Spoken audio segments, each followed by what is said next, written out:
Ya, pemirsa, video di YouTube yang marak memperlihatkan pimpinan Ponpes ini melakukan ataupun mengejar dukun santet dan juga hal-hal mistis lainnya ini viral di media sosial dan kerap dijadikan konten-konten YouTube. Kita lihat informasi lengkapnya seperti apa dan juga bagaimana menyikapi hal ini.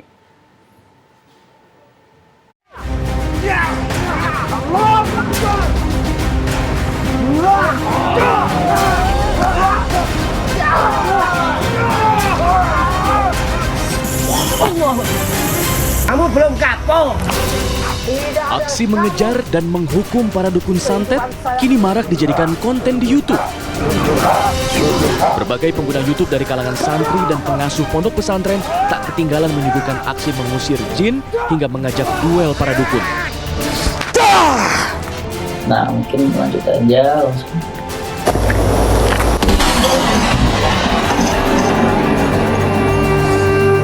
Aksi Gus Idris yang videonya belakangan viral karena disebut-sebut ditembak saat live streaming menjadi salah satunya.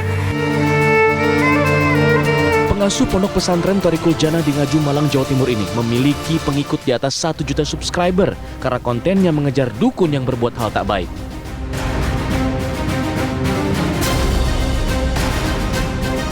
Padahal ia baru bergabung pada September 2019 lalu. Aksi mengejar dukun itu kerap ia bagikan dengan siaran langsung.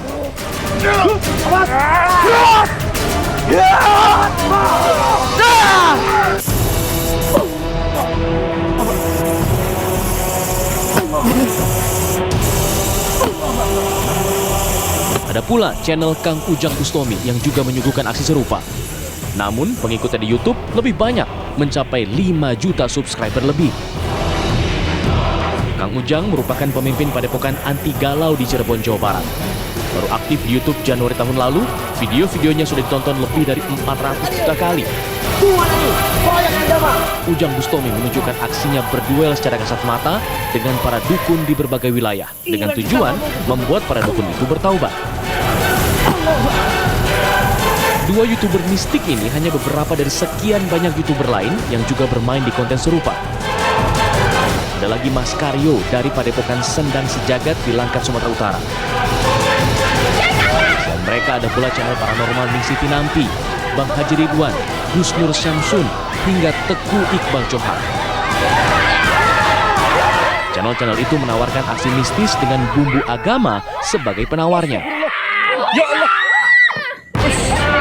Sejauh ini memang tak ada yang mempermasalahkan keberadaan YouTuber mistis, sampai kemudian kasus video hoax Gus Idris tertembak mencuat.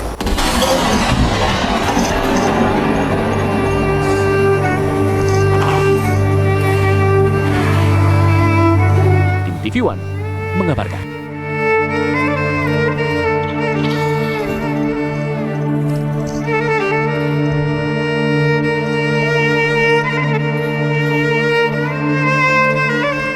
Pemirsa, untuk membahas mengenai fenomena video berkonten mistis dilihat dari sisi agama, kita sudah tersambung dengan Ustadz Fahmi Salim.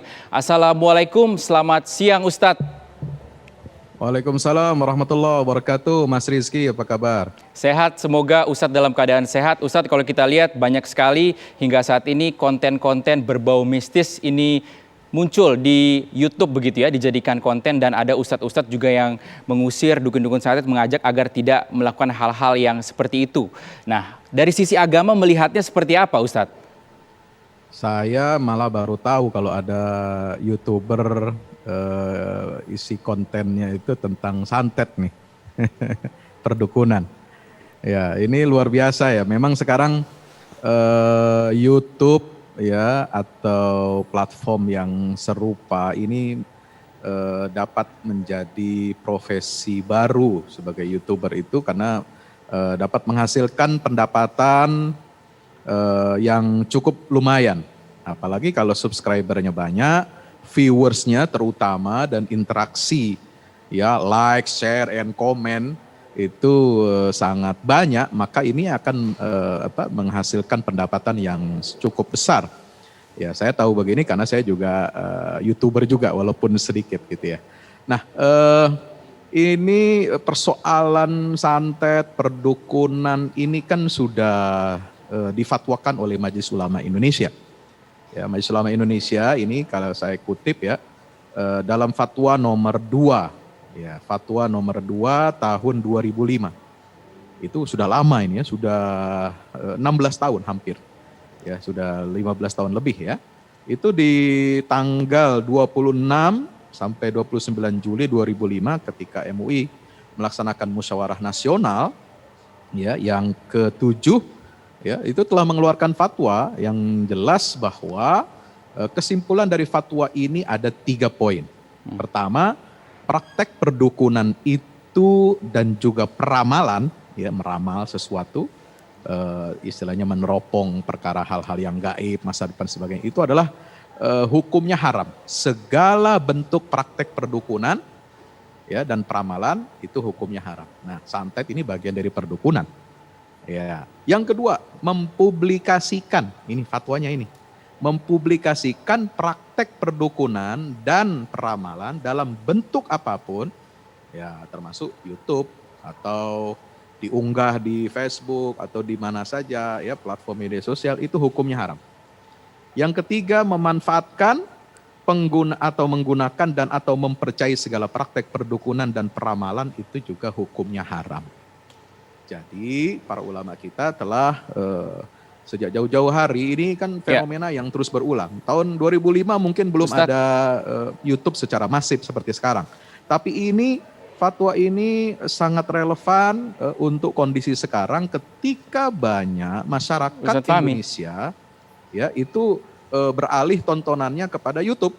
Baik. Ya, semakin banyak penontonnya itu justru semakin haram. Ustadz, kalau kita lihat video ini atau beberapa konten ini kan tujuannya bisa dibilang baik begitu ya, mengajak agar dukun-dukun santet ini dapat segera bertaubat. Bagaimana Ustadz melihatnya?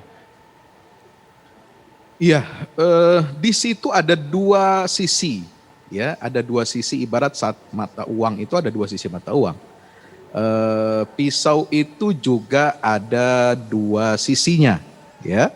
Ada yang membahayakan dan ada sisi manfaatnya, katakan begitu ya. Nah, kalau saya katakan ya ini hampir mirip dengan kondisi hukum minuman keras ketika belum turun ayat yang tegas melarang secara mutlak tanpa kompromi. Apa ayatnya? Ya, yas'alunaka 'anil khamri wal maisir qul fihima itsmun wa manafi'u linnas wa itsmuhuma akbaru min naf'ihima. Memang ada manfaatnya, tapi juga ada madaratnya. Tetapi kata Allah, dosanya, madaratnya jauh lebih besar. Nah, kalau kita analogikan ke sana, Mas Rizky, ya, tontonan tayangan seperti ini, walaupun di ujungnya itu ada edukasi untuk bertobat, ya, jangan melakukan seperti itu. Tapi di sisi lain, ini juga bisa mengundang ketertarikan, ya. Dan orang yang nggak punya karena saya tidak langsung mempublikasikan praktek-praktek santet ini. Termasuk mempublikasikan itu bagian dari mempublikasikan. Kalau kita ingin mengajak para dukun santet ini bertobat, ya, itu caranya jangan dipublikasikan, datangi aja satu-satu. Ya, kalau misalnya punya kemampuan untuk untuk mengalahkannya, ya duel aja satu-satu, nggak usah dipublikasikan gitu. Kira-kira begitu ya.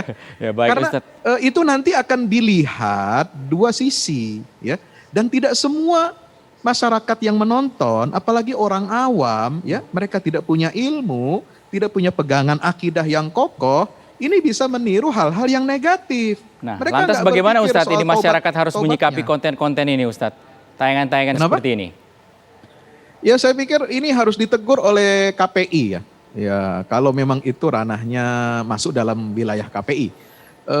Juga mungkin perlu ada kode etik gitu ya. Pihak YouTube ini juga mesti dilobi oleh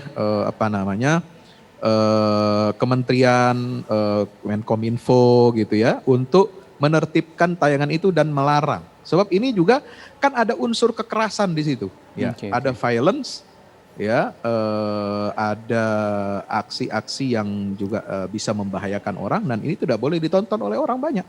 Kan YouTube punya aturan-aturan tuh, ya kan? Tidak ada tayangan seksual, ya, hubungan seksual, tidak boleh ada kekerasan, ya, darah dan lain sebagainya. Nah, ini bisa dimasukkan ini melalui lobby daripada pihak otoritas yang berwenang. Baik, terima kasih Ustadz Fahmi Dan Salim masyarakat atas bisa kesempatannya untuk melaporkan, Indonesia ya TV One. masyarakat bisa melaporkan. Misalnya tayangan seperti itu ada caranya itu. Nanti bisa tanya ahli IT, bagaimana melaporkan satu tayangan ini melanggar etika publik ya atau melanggar etika norma agama. Baik. Jadi nanti pihak YouTube nanti bisa memban. Baik, terima kasih Ustadz Fahmi Salim atas kesempatannya untuk pemirsa TV One pada siang hari ini.